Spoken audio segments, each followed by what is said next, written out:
নমস্কাৰ, এই তামোলদা ঘৰত আজি উপস্থিত হৈছোঁ। তামোলদা আপোনাক বিশেষকৈ তাৰমানে যিবিলাক ছ'চিয়েল মিডিয়াৰ তাৰমানে এতিয়া বিতৰ্কৰ সৃষ্টি হৈ আছে তাৰমানে তাৰ বিষয়ে মই দুই এষাৰ আপোনাক প্ৰশ্ন সুধিবলৈ লৈছোঁ। আৰু সময় গগৈয়ে দুখীয়া মানুহক সহায় কৰি বহুতো আপোনাৰ দৰিদ্ৰ পৰিয়ালক ঘৰ দুৱাৰ বনাই আছে, যিবিলাক আপোনাৰ যি নেকি আপোনাৰ লেট্ৰিনৰ ভিতৰত থাকিবলগীয়া হয় বৰষুণ দিলে। সময় গগৈক ছাপোৰ্ট কৰি পিনি কিবা এটা মন্তব্য আগবঢ়াওকচোন তামোলদা। সময় গগৈ ন? সময় গগৈ খুব আপোনাৰ কথা শুনি খুব ভাল লাগে। আপোনাৰ লেকচাৰ ক'ৰবাত চেনেলত পাইছোঁ। হয়, আৰু আপোনাৰ দুখীয়া মানুহক বহুত সহায় কৰিছে। আপুনি বহুত দৰিদ্ৰ সীমা মানুহক আগস্থান দিছে আৰু নীতি নিয়মে আপুনি কৈছে, আৰু আপোনাৰ কথাখিনি মৰমীয়া। হয়, আপোনাৰ ভাৱখিনি বহুত ভাল। আপুনি কেতিয়াও গা মাৰি টকা খাবলৈ বিচৰা নাই, আৰু আপুনি য'ত কথা কয় চিধাকে কয়, টাৰ্ণিং লোৱা কথা কোৱা নাই। আৰু বহুত দুখীয়া মানুহক সহায় কৰিছে, দান দিছে, সহায় কৰিছে, কোনোবা মেডিকেললৈ যাবলৈ পইচা দিছে। কিন্তু মই তামুলীকো মোক কিবা এটা পাৰিলে দিব।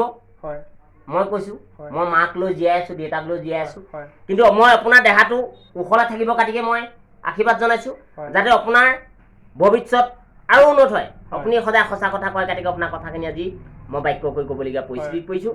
আশা ৰাখিছোঁ যাতে আপুনি য'তে আছে ত'তে আপোনাৰ দেহাটো ভাল হওক, আৰু আপোনাক অসমবাসী ৰাইজে আদৰি লওক, আৰু অসমৰ ৰাইজে যাতে আপোনাক দুপে দুপে উঠাই নিয়ক।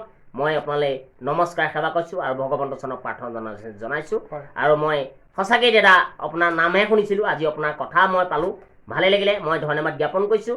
আপুনি য'তে আছে ত'তে তামোলে কি কৈছে কথাটো ভালকৈ শুনি ল'ব, আৰু আপোনাৰ হৈ ময়ো দৰ্শকক কিছুমান কথা ইউটিউবৰ যোগেদি আজি পৰা জনাম। হয়, ঠিক আছে। সময় গগৈয়ে তাৰমানে বহুত ভাল কাম কৰিছে, তাকে তামোলদাই আশীৰ্বাদ কৰিছে যাতে সময় গগৈ আৰু এখাপ ওপৰলৈ আগবাঢ়ি যায় আৰু দুখীয়া মানুহক যাতে উদ্ধাৰ কৰে তাকে মই প্ৰাৰ্থনা জনাইছোঁ, সেৱা জনাইছোঁ।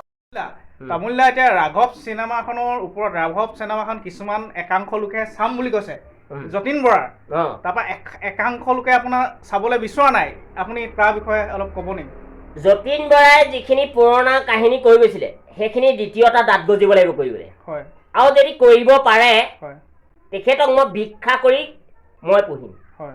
যতীন গগৈ, যতীন বৰা মোৰ লগত আজিলৈকে পৰামৰ্শ হোৱা নাই, কিন্তু মই নামটো শুনিছোঁ, কিন্তু মই তেখেতক ভাল পাওঁ।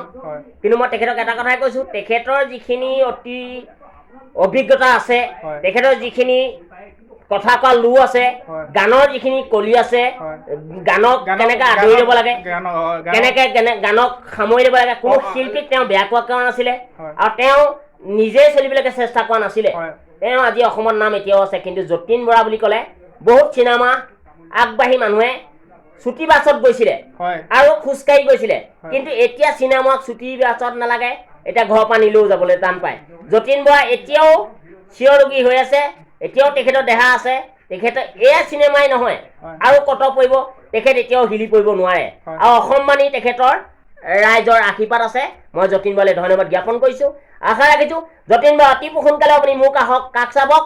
আপোনাক যদি কোনোবা বিজু কথা কৈছে তাৰ হৈ মাতিবৰ কাৰণে প্ৰবীণ তামুলী খোজ লোৱাবলৈ আগবাঢ়ি আছে। আৰু জুবিন দাৰ বিষয়ে অলপ, জুবিন দাই আজি দ্বিতীয়জন গায়ক নাই, গাব নোৱাৰে। জুবিনে গান গাইছিলে পুলত বহি, স্কুলত টকটকাই। জুবিনৰ অৰিজিনেল ঘৰ বঙালপুখুৰীত।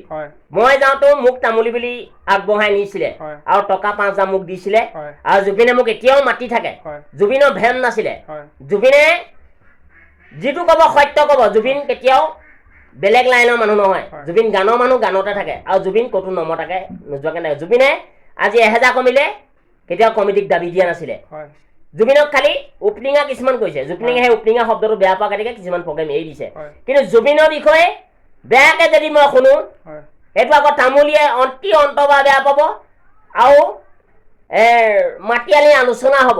জুবিনক কোনো বেয়াকে ক'ব নালাগিব। জুবিন এজন জনপ্ৰিয় গায়ক, এতিয়া উঠি অহা গায়ক নহয়, অৰিজিনেল গায়ক। তেওঁ নাম্বাৰ 1 অসমৰ এজন, তেওঁ গুৱাহাটী হিলাই আছে, যোৰহাট হিলাই আছে, আৰু তেওঁ যাবলৈ হ'লে আজি মন্ত্ৰীকো ইমান মানুহ গোট নাখায়, জুবিনৰ ওচৰত মানুহ গোট খায়। মন্ত্ৰীৰ ওচৰত ইমান মানুহ গোট নাখায়।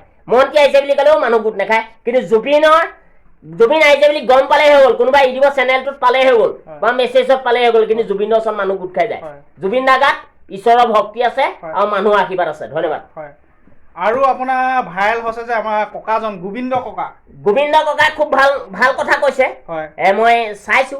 খালি গোবিন্দ ককা মোবাইলে এদিন আহিব, আমি এখন শ্বৰ্ট ফিল্ম বনাম, তুমিও থাকিবা, আমি থাকিম। তেওঁ যিকেইটা কথা কৈছে কোনো ভেজাল নহয়, কোনো বনাই কোৱা কথা নহয়, ৰিয়েলি কৈছে।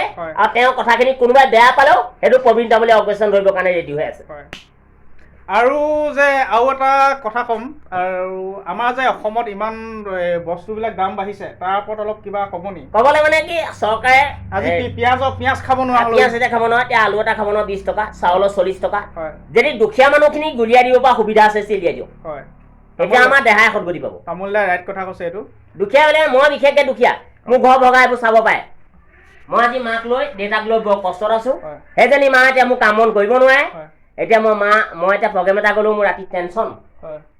আজি এই মই মাক লৈ জীয়াই আছো, দেউতা ভগা ঘৰত মোৰ জীয়াই আছে। মোক আজি কোনো চৰকাৰে পেঞ্চন 1000 দিছে, হয় সেইটো মই খাবলৈ নোযোৱে, কিন্তু আপোনালোকক মই ডাইৰেক্টলি কৰিছো, মই মাকটো খুৱাব লাগিব। সেইটো কাৰণে মই কেনেকে খুৱাম? আপোনালোকে যদি চৰকাৰে মোক ঘৰ খুচালি নিদিয়ে বা কিবা এটা নিদিয়ে, সেই কথাটো আপোনালোকে এদিন প্ৰবীণ তামুলী কেনেকুৱা বগা জুপিত আছে চাই যাবহি। আজি বিকাশতে কথাটো গম পাইছে।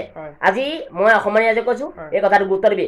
আমি বহুত মানুহে দিছে, বহুতে নিছেও, কিন্তু হিমন্ত শৰ্মাই ঢেৰ কাম কৰিছে, ঢেৰ নিছে, কিন্তু কৰিলেও বস্তুখিনি ৰেট কমাই দিব পৰা নাই এতিয়ালৈকে।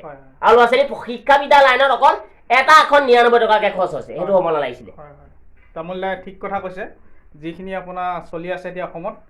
আৰু তামোল দাক দুটামান মই প্ৰশ্ন সুধিম। এনেই আপোনাৰ বৰ্তমান সুস্মিতাৰ খবৰ খাতি? তাই ভালেই বৰ্তমান। মই তাইক কৈ আছো যে মই ঘৰ দুৱাৰ বনাব পাৰিলেহে আনিম, আৰু যদি চৰকাৰে ঘৰ দিয়ে তেতিয়া মই আনিম, নহ'লে মই বাদ দিম। মই ডাইৰেক্টলি কৈছো, মই চকুৱে নেদেখিব পাৰোঁ, এটা চকু মোৰ জন্মগত বেয়া, কিন্তু হ'লেও মই এতিয়া নিজৰ ভৰিত মই নিজে দি খাই আছো। আজি মই